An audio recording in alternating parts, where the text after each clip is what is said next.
প্রিয় দর্শক, আসসালামু আলাইকুম। আপনারা জানেন যে গত কয়েকদিন যাবৎ ইরান এবং বাহিরে যুদ্ধ লাগার কারণে কিন্তু বাংলাদেশে তেলের একটি সংকট দেখা দিয়েছে। যতগুলো বাংলাদেশের আপনার আ তেল পাম্প আছে, তেল পাম্পগুলোতে কিন্তু আপনারা দেখতে পেয়েছেন যে অনেক পাম্পের মালিক বলেছে আসলে তেল পাম্পে কিন্তু তেল নেই। তবে আমরা সিরাজগঞ্জ জেলা, পাবনা জেলার আশপাশে আমরা বিভিন্ন তেল পাম্পে আমরা খবর নিয়েছি।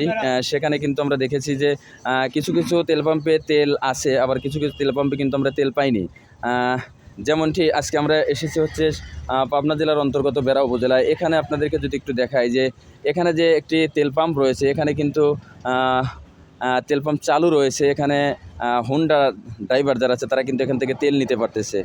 আমরা এখানে এসে কর্তৃপক্ষের কাছ থেকে যতটুকু জানতে পারছি, এখানে এসে তারা বলছে যে একটা হোন্ডা ড্রাইভার কিন্তু মাত্র 200 টাকার তেল নিতে পারবে, 200 টাকার বেশি তেল কিন্তু নিতে পারবে না। তবে আপনাদেরকে যদি এখানে দেখাই যে অনেকগুলো ট্রাক কিন্তু এখানে রয়েছে। ট্রাকের ড্রাইভার যারা তারা কিন্তু জানিয়েছে যে এই ট্রাকগুলো কিন্তু আজ নয়, গতকাল অনেক ড্রাইভার বলছে যে 3 দিন ধরেও কিন্তু এখানে ট্রাকগুলো রয়েছে, কিন্তু ট্রাকের তারা কিন্তু ডিজেল তেল কিন্তু তারা পাচ্ছে না, যার কারণে কিন্তু এখান থেকে তারা মাল বোঝাই করে অন্য কোথাও যেতে পারছে না।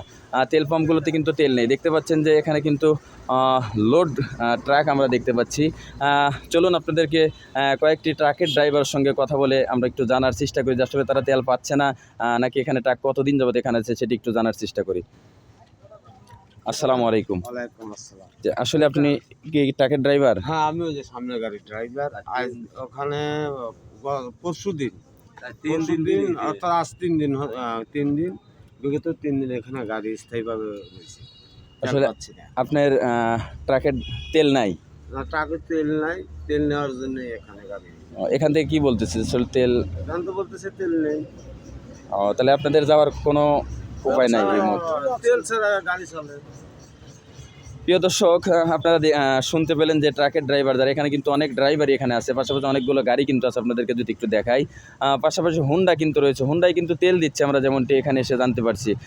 পাশাপাশি এখানে এসে আমরা যেমনটি দেখেছি সেটি হচ্ছে অনেক কৃষক যারা আছে, কৃষক তারাও কিন্তু এখানে আসছে। কারণ হচ্ছে কৃষক যারা আছে তারা কিন্তু মেশিন দিয়ে কিন্তু তারা জমিতে পানি দিয়ে থাকে। বিশেষ করে আমরা দেখেছি যে ডোপ হাতে অনেকে আসছে তেল নেওয়ার জন্য পাম্পে। তেল নেওয়ার জন্য আসার পর তারা কিন্তু তেল পাচ্ছে না। তারা বলছে যে প্রত্যেকটি তেল পাম্প থেকে আমাদেরকে তেল দিচ্ছে না। তেল না দেওয়ার কারণে কিন্তু তারা জমিতে সেচ দিয়ে পানি দিতে পারছে না। কারণ হচ্ছে তেল না থাকলে মেশিন কীভাবে চলবে? অনেক জায়গায় যদিও মোটরের ব্যবস্থা আছে, কিন্তু গ্রামগঞ্জে তো মোটরের ব্যবস্থা সব জায়গায় নাই, যার কারণে কিন্তু তারা তেলের ডোপ নিয়ে আসছে, তারপরেও কিন্তু তেল পাচ্ছে না। প্রিয় দর্শক, সর্বশেষ আপনাদেরকে জানাচ্ছিলাম পাবনা জেলার বেড়া উপজেলা থেকে, বেড়া উপজেলার একটি তেল পাম্প থেকে। সেখানে কিন্তু মোটর সাইকেলের তেল যদিও মিলছে 200 টাকার করে, ডিজেল তেল কিন্তু এখান থেকে একেবারেই মিলছে না। প্রিয় দর্শক।